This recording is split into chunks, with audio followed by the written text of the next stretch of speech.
पुष्कर सिंह धामी ने क्या उपचुनाव के लिए अपनी सीट ढूंढ ली है?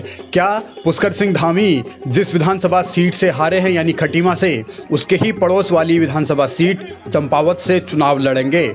इस बात को लेकर अब चर्चाएं और तेज हो गई हैं। 10 मार्च को जब नतीजे आए थे तो उसी दिन कैलाश गहतोड़ी, जो कि चंपावत से लगातार दूसरी बार विधायक बने हैं, उन्होंने साफ कहा था कि वो धामी के लिए सीट छोड़ने के लिए तैयार हैं। मगर अब जबकि धामी को उपचुनाव लड़ना ही है तो वो संकेत दे रहे हैं। और आप सब लोग इतने उत्साह से कह रहे हैं।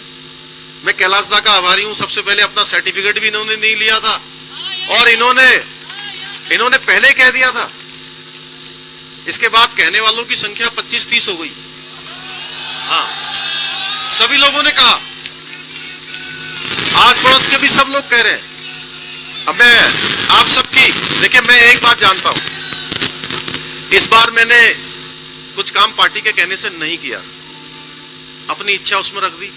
लेकिन अब की बार चूंकि मैं पार्टी का सिपाही हूं, आप सब लोगों का इतना प्रेम है, ये है, मैं पार्टी को इसके बारे में बताऊंगा, अपनी पार्टी के हाईकमान को। और चूंकि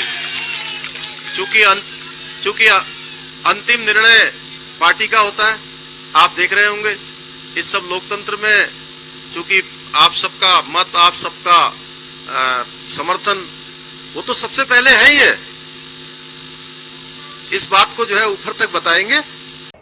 खटीमा में पुष्कर धामी करीब 7000 वोटों से हारे हैं। चंपावत उनके बगल की सीट है। बनबसा, टनकपुर खटीमा से लगा हुआ हिस्सा है। इसलिए अगर पुष्कर धामी वहां से लड़ते हैं तो वो दोनों विधानसभाओं में बराबर ध्यान दे पाएंगे, यानी चंपावत भी और खटीमा भी। खटीमा क्योंकि पुष्कर धामी की परंपरागत सीट रही है, इसलिए वहां भी उनका काम करना जरूरी है। लिहाजा वो अपने तरह से संभवतः तैयारी कर रहे हैं। देखिए, कैलाश गहतोड़ी जी ने पहले दिन ही कहा था, और चूँकि मैं पार्टी का सिपाही हूँ, पार्टी का कार्यकर्ता हूँ, कैलाश जी भी पार्टी के कार्यकर्ता हैं। अंतिम निर्णय पार्टी को ही लेना होता है, पार्टी का हाईकमान तय करता है इस सब विषयों पर। और मैं, चूँकि ये क्षेत्र हमारा कोई अलग क्षेत्र नहीं है। धामी को 6 महीने के भीतर विधानसभा का सदस्य बनना है, यानी उपचुनाव लड़ना है। अब वो तैयारी में जुटे हुए हैं।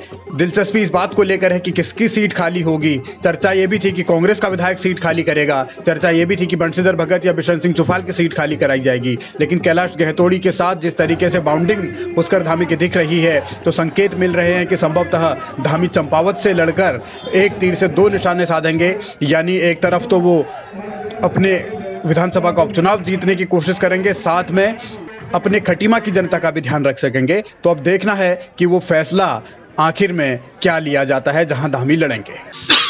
जो भी निर्णय होगा,